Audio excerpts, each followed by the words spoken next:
know that it is important that for homeostasis that we have a flow of information. Right? For example, in the homeostatic reflex arc, information flows from the stimulus to a receptor, right? There's an afferent sensory pathway and integration to CNS, an efferent motor pathway out. The effector will give a response to that stimulus. So that's very clear. To maintain homeostasis, we have to have that information flow. We talk in anatomy that there are two basic types, I guess, of communication we probably mentioned. The two basic types of communication are chemical communication and electrical communication. And this is kind of the basis for the rest of this unit, is this chemical and electrical communication, because the endocrine system is all about chemical communication. The nervous system and to a large degree muscles as well are all about electrical communication. So it's kind of what we're doing to put these in context, these two. Now these chemicals are simply going to be signals, right? Chemical signals that are going to affect every cell in the body or certain cells in the body? Certain cells in the body, right? Otherwise, what's the point? Okay. So we can regulate some things differently. So the reason that a signal affects a target cell, right, is because the target cell probably has something on it that can recognize this signal. What do you think it is? What should we call it? Receptor. Target receptor. And guess what these receptors are usually? Protein. And that makes the signal a ligand.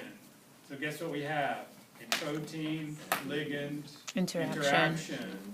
We have affinity, specificity, competition, saturation, all of that here as well. And then once the target cell receptor binds the signal, the target cell will give then some kind of cellular response. Now, what the response is depends upon what the targets are, what the signals are, whatever, right? It's going to depend on the specific hormones or examples that we're talking about. It's just going to depend.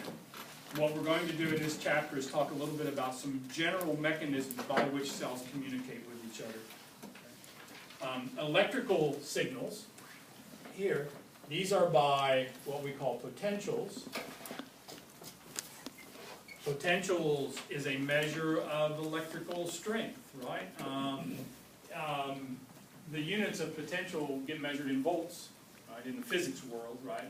For us, our electrical potentials are pretty small, in millivolts, but there's still measurable electrical potential across a membrane. All it is if you separate charges of opposite sign by a barrier, you create an electrical potential. That's what a battery is, right? It has a positive end, it has a negative end. Inside there's a barrier, and we separate these things. And that potential is a source of energy, right? That's potential energy there. But it's also a source of electrons that can flow, right, for communication. So for us, this electrical potential is going to be a source of electrical communication for us.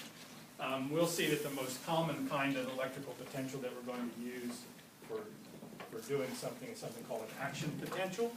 And these action potentials are going to be carried along nerves and neurons, and they're going to, again, in an effector, trigger some kind of response. So they're going to stimulate an effector. What I want to talk a little bit about mostly with this chapter, as we move into the endocrine system for Friday, is some more of these kind of chemical signals, these chemical responses here.